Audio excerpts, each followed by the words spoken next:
রূপপুর পারমাণবিক বিদ্যুৎ কেন্দ্রের প্রথম ইউনিটে ফুয়েল লোডিং কার্যক্রমের আনুষ্ঠানিক উদ্বোধনের মাধ্যমে বিশ্বের ৩৩তম দেশ হিসেবে পরমাণু বিদ্যুৎ যুগে বাংলাদেশ।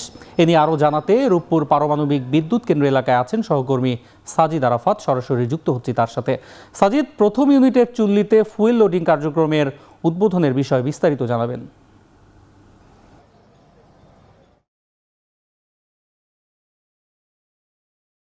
আপনি যেটি বলছিলেন যে ৩৩তম দেশ হিসেবে পারমাণবিক যে বিদ্যুতের অংশ হিসেবে বাংলাদেশ নাম লেখালো, সেটি নিঃসন্দেহে বাংলাদেশের জন্য একটি অর্জন এবং মাইল ফলকও বটে। কেননা দীর্ঘদিন ধরেই আমরা গ্যাস কয়লা ভিত্তিক যে বিদ্যুৎ কেন্দ্র চালাচ্ছিলাম, তার বিপরীতে এখন ইউরেনিয়াম দিয়ে অর্থাৎ পারমাণবিক বিদ্যুৎ কেন্দ্রের মাধ্যমে বিদ্যুৎ উৎপাদন হবে, এটি স্বপ্নের মতো ছিল বাংলাদেশের।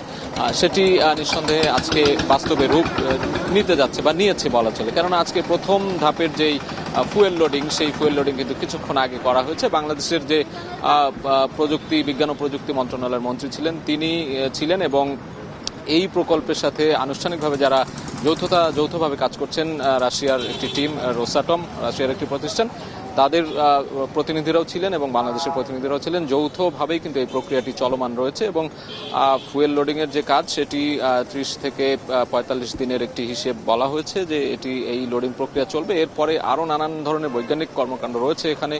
সেই কাজগুলো শেষে আগামী আগস্টের মাঝামাঝি সময়ে বলা হচ্ছে যে দেশের যে জাতীয় গ্রিড, সেই জাতীয় গ্রিডে এখান থেকে বিদ্যুৎ যে সঞ্চালনের কাজ, সেটি শুরু হবে এবং এর থেকে 300 মেগাওয়াট বিদ্যুৎ প্রথম অবস্থায় জাতীয় গ্রিডে যুক্ত হবে, এটি বলা হচ্ছে। এবং এর মাধ্যমে এই অঞ্চল তো বটেই, সারা বাংলাদেশে বিদ্যুতের যে ঘাটতি বা যে বিষয়গুলো রয়েছে, আমরা এখন যে সংকট দেখছি, সেই সংকট কেটে যাবে বলে এখানকার যে সংশ্লিষ্টরা রয়েছেন তারা এটি আশা প্রকাশ করছেন। এবং মন্ত্রীও বলেছেন যে এটি প্রযুক্তিগত উন্নয়ন কিংবা জ্বালানি খাতকে আরও উন্নত করবে ভবিষ্যতে, সেই বিষয়টিও কিন্তু উল্লেখ করেছেন তারা। এবং রোসাটমের পক্ষ থেকেও কিন্তু অনেকেই যারা প্রতিনিধি ছিলেন তারাও বলেছেন যে এটি বাংলাদেশের জন্য একটি মাইল ফলক অর্জনের দিন।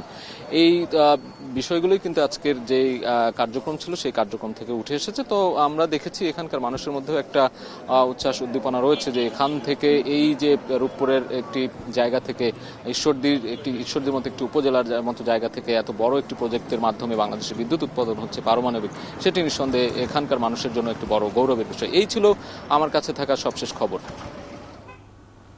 রূপপুর পারমাণবিক বিদ্যুৎ কেন্দ্র এলাকা থেকে যুক্ত ছিলেন সহকর্মী সাজিদ আরাফাত।